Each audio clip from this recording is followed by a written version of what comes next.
This is a setup for doing Lab 2. The display shows millivolts on the top line. The green wire to a ref provides a 3.3 volt external reference for converting the first three analog input ports. The second line displays temperatures based on the TMP36, the thermocouple input from the amplifier, and a calculated estimate of what temperature the coffee is in the cup. Pinching the TMP36 warms it up slowly to the temperature between my fingertips. If we follow it long enough, we can estimate the time constant, but it's clearly more than a few seconds.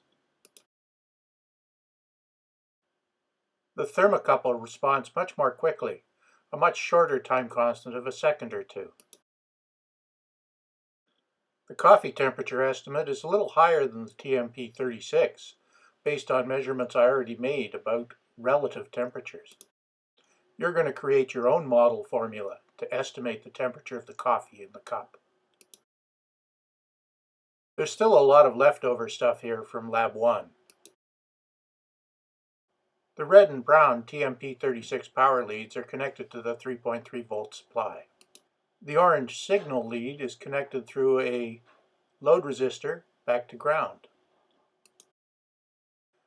That signal is also connected to pin A0. Now reading about 690 or 687 millivolts. The thermocouple wire goes out of view here, but eventually connects to these red and black leads. They go to the input pins of the amplifier, and one of the leads is also connected through a resistor to 2.5 volts for input bias current return.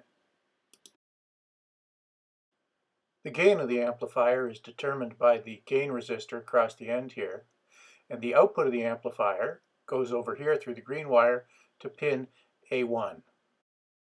We're using the common ground configuration here, so I've connected ground to pin A3 as the reference voltage, the voltage corresponding to a zero input. With a gain of over 1,000, the amplifier output is much more than the small sub-millivolt input of this thermocouple. Again, the whole system is just running on this 9-volt battery. We're doing all the calculations on the Arduino, which is what we'd need to do if we want to do a practical control operation. Calculate these temperatures and then act on them to change what's happening in our system.